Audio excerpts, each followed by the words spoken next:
and benefiting 6.1. For the richer, 4.2 and benefiting 16.4. Why is it like that? We said for the energy subsidy, there are some hidden cost or overhead cost in order to access the subsidies, like you need to have a vehicle to access the fuel, or for cooking energy, you also need to buy like a cooking stove, where most of the poor cannot afford. Even for lighting, maybe you also need to have a modern house to access those type of services, the energy. That's how we responded. Yeah, thank you very much. I noticed from some of the discussion that I listened in on that there was perhaps some difficulty for some people to understand the difference between Table 1 and Table 2. Table 1 is really showing you what is the weight of these subsidies in the resources being spent by households. And you know, if you're looking at that first line, well, let's say the second line, the food subsidies, it's what that's saying is that those food subsidies contribute 6.1% of the household expenditure, of the total household expenditure in decile 1, which means that you know, that's quite a significant contribution to the standard of living of the poorest households in decile 1. In decile 10, the richest household, only 1% of their household expenditure is accounted for by you know, the contribution implicitly coming from these food subsidies. Table 2 is different. It's about how is the public expenditure distributed across these deciles. And there what it's showing is that you know, the food subsidies, let's take decile 10, 10% of the value of those food subsidies are absorbed by the richest decile, even though those food subsidies only contribute 1% to the household expenditure. So you need to, you know, take into account both of these tables. But when we're talking about, you know, the distribution of the public expenditure, the benefit incidence, it's basically Table 2 that we need to be looking at. And there it's very clear the energy subsidies are heavily tilted to the rich. And it's obvious why. It's because the rich have got, you know, larger houses or apartments which take up more electricity, they have more gadgets and so on, and they're far more likely to have cars than the poorer deciles. So that's the answer really there. On the question 2, are food subsidies pro-poor? What do you think about that?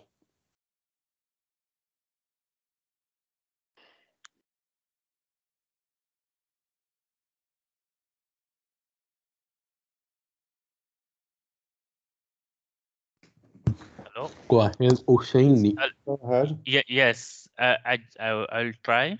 So given the Table 2, if we look at the different expenditure, we can say that the distribution of the expenditure of food subsidies are almost the same between the different deciles. So for me, the food subsidy is not a proper program. Exactly. Maybe we can see that for the first decile is less than the other. So but at the I can say that it's almost equal distribution. So it's not proper for me. Thank you very much. Yeah, let's just put up the answer here. That's a good answer. No, I've put no, the distribution across deciles is very slightly regressive. Deciles 1 to 3 receive slightly less of the public expenditure on food subsidies, as Husseini has just pointed out. Otherwise, it is sort of, as you say, more or less flat across the deciles. This is despite the fact, as Table 1 shows, that food subsidies contribute a lot more to the consumption of poorer deciles. Question 3, which programs are absolutely progressive as shown by the concentration curves? Anybody can answer.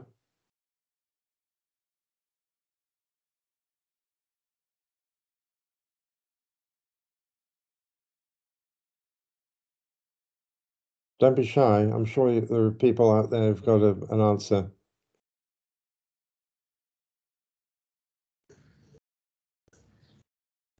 We have, I can respond. We have identified three programs.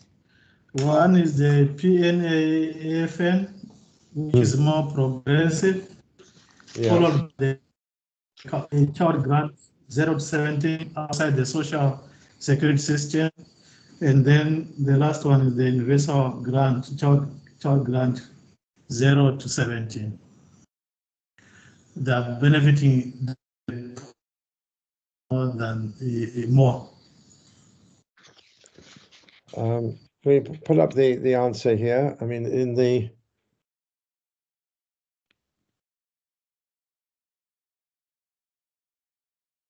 right, that is all absolutely correct. You can see those are the three curves, which are above the 45-degree line, which is the line of equality.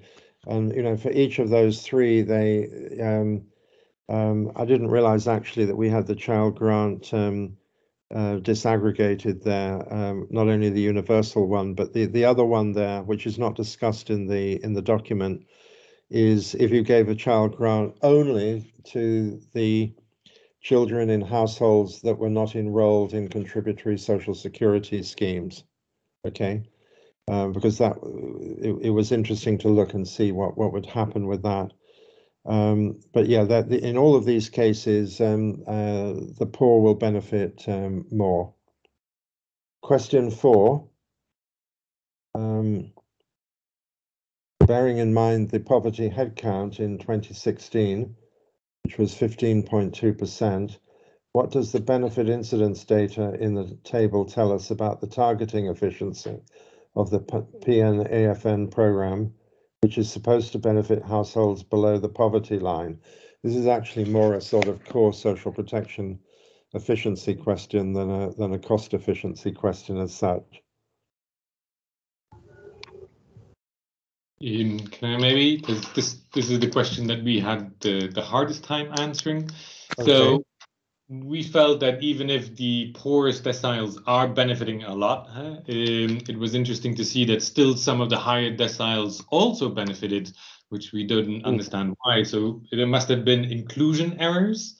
Yes. However, I also don't understand why we had to bear in mind the poverty headcount from 2016. So this was our hardest question, hence I'm also replying here. You've answered the question very well. I mean, the reason you should bear in mind the poverty headcount, what is that telling you? The PNAFN is supposed to be targeting households below the poverty line, okay? And so if we know that just over 15% of the population are living below the poverty line, then what we should be seeing the overwhelming majority or all of the beneficiaries, at least in deciles 1 and 2, right? And you very correctly pointed out, though the program is heavily benefiting deciles 1 and 2, there are still a lot of beneficiaries in deciles 3 to 10. In fact, 54% of the benefits go to deciles 1 to 2.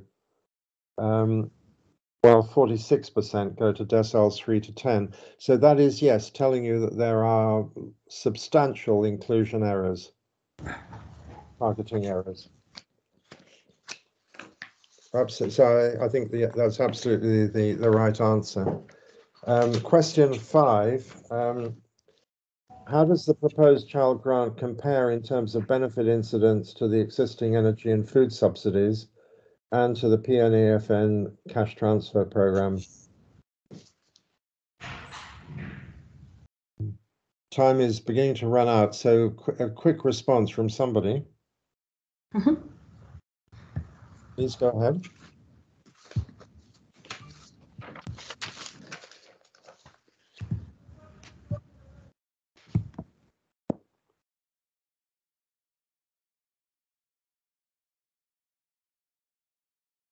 Nobody has a reply to that? Okay, we just put it up the answer so that you can see the benefit incidence data in table 2 shows that the UCG, the Universal Child Grant, is much more progressive, in other words, redistributive to the poorer deciles than fuel and food subsidies, but it's less progressive than the PNAFN. Okay. Question 6. Question 6 is, which of the 4 programs is most cost effective as an instrument for the reduction of 1, global poverty, and 2, child poverty? Does anybody have a quick answer?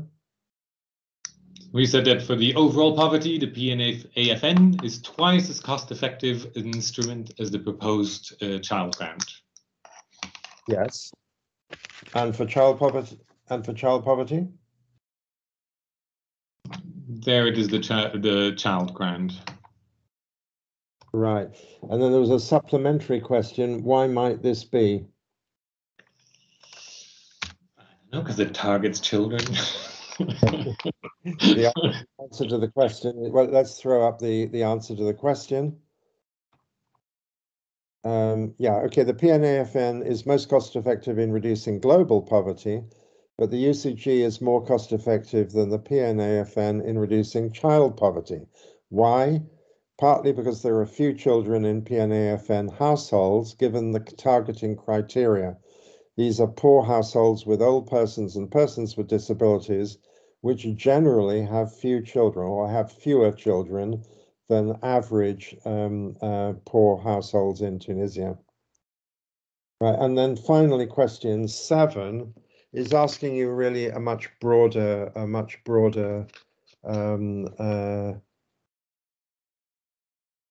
question, which I'm trying to find.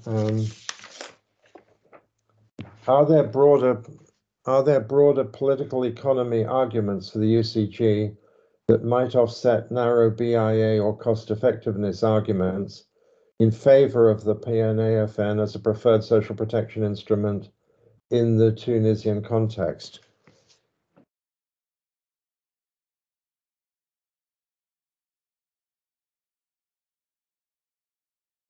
Sorry, it's badly phrased, this, I'm afraid.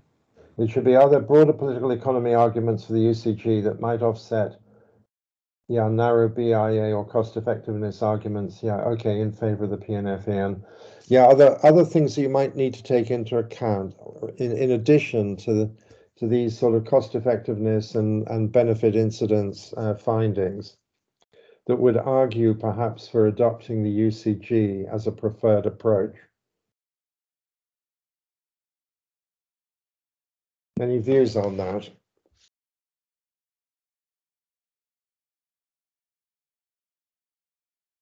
Okay, let's quickly put up the answers here. 1, the social impact of the subsidy removal will affect a much wider swathe of society than the households below the poverty line targeted by the PNAFN. So a broader social protection program like the UCG is more appropriate socially and politically. 2, the PNFAN shows high targeting errors, exclusion and inclusion errors, which we've just seen in the previous question. And 3, the UCG is still much more equitable and cost effective than the existing subsidies, okay? So, bringing all of this together, what this is showing is the UCG has strong cost effectiveness and equity arguments in favor of it. On child poverty, it's even more cost-effective, in fact, than the PNAFN, but it's not as cost-effective as the PNAFN in terms of global poverty. But from a political economy point of view, you might want to have a broader approach, not just targeting those households below the poverty line. And remember, the cost effectiveness ratio there is being defined in terms of poverty. In other words, poverty incidence and poverty gap for households below the poverty line. But you might want to have a broader approach than that, because the removal of subsidies will affect also those middle deciles, if you like, the near poor, as well as the actual poor. And so from a social and a political point of view, there may well be a very strong argument for having a much broader approach than one that's narrowly focused on reducing the cost per unit of poverty reduction. I think this is an argument really to say that cost effectiveness ratios and benefit incidence analysis they provide some of the information that you need in order to make good public policy decisions, but there are wider considerations that you also need to take into account in making a decision about what would be the most appropriate social protection policy response in a given context. Any further comments, or shall we bring this session to a close?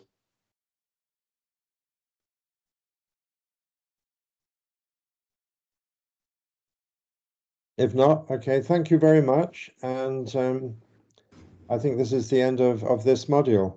I hope it was helpful. Thank you, Tony. And I think, yes, we are a bit over time. So thanks to all those who stayed online, contributed, etc. So the aim was to give some practical tools, not only for generating evidence, but also for advocating at country level. We hope it served the purpose. And thanks a lot, Tony. Alvaro, back to you. Thank you very much, Mr. Hoth and Aristide, and all the help UNICEF has provided us in presenting this module.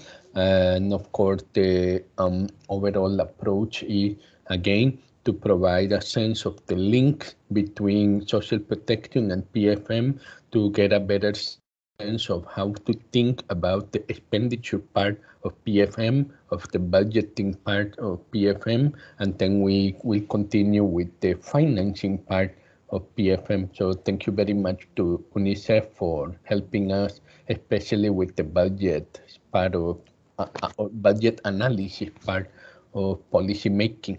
So I don't know if there are any final questions or comments.